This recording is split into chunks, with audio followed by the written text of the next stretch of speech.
The Queen wiped away tears and was forced to mourn alone in St. George's Chapel during her husband's Windsor Castle funeral today as she said her emotional final goodbye to her strength and stay after their extraordinary 73-year life together. Her Majesty looked grief-stricken and bowed her head in reverence as she accompanied her beloved Philip's coffin on its final journey as their eldest son Prince Charles cried as he walked behind the casket into church followed by other devastated royals. The Duke of Edinburgh's casket was covered in his personal standard and carried his sword, naval cap and a wreath of flowers as pallbearers placed him onto his extraordinary self-designed Land Rover hearse in the castle-packed quadrangle packed with hundreds of armed personnel. After the 8-minute procession and the 50-minute service, his coffin was lowered into the royal vault. A lament was played by a lone piper of the Royal Regiment of Scotland, and the last post was then sounded by buglers of Philip's beloved Royal Marines who then played action stations at the specific request of the Duke of Edinburgh. Justin Welby, the Archbishop of Canterbury, pronounced the blessing before the 30 royal mourners silently filed out of the church into cars to take them the short journey back to Castle. Harry and William decided to walk back with Kate, the Duchess of Cambridge, and were seen smiling speaking animatedly as they were reunited for the first time in a year, where their relationship became fractured. The emotional Queen had arrived at the funeral as the national anthem played, and the royal Bentley stopped next to her beloved husband's coffin, where she poignantly paused for a moment of reflection as cannons fired and bells tolled in remembrance of the Duke. Her Majesty was then driven to St. George's Chapel with a lady-in-waiting, before being sat alone at the front of the church where she stood alone and bowed her head during the national minute's silence. Following behind the coffin was the royal procession, led by Philip's children Prince Charles, Princess Anne, Prince Andrew and Prince Edward.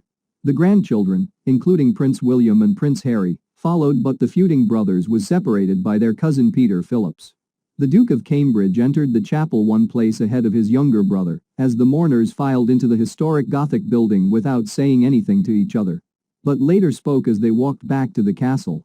The Queen had decided that no royals should wear military uniform after Prince Andrew demanded to dress as an admiral and Prince Harry was stripped of his titles. They were allowed to wear their medals, however.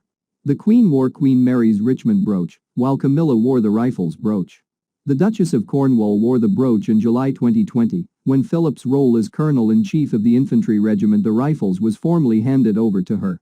Kate wore a necklace and earrings borrowed from the Queen. After the funeral ended at 3:49 p.m., the Queen led the royal family from the chapel, followed by the Prince of Wales and the Duchess of Cornwall.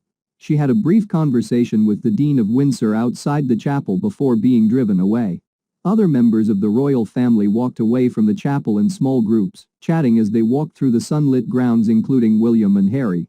After the blessing, pronounced by the Archbishop of Canterbury, the congregation remained standing as the choir sang the national anthem.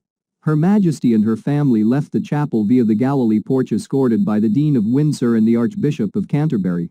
After the service, Luke Bond, Assistant Director of Music at St. George's Chapel, played Prelude and Fugue in C minor BWV 546 by Johann Sebastian Bach. The Duke of Edinburgh has been interred in the Royal Vault of St. George's Chapel. His coffin was placed on a catafalque on a marble slab in the choir and lowered into the vault by electric motor.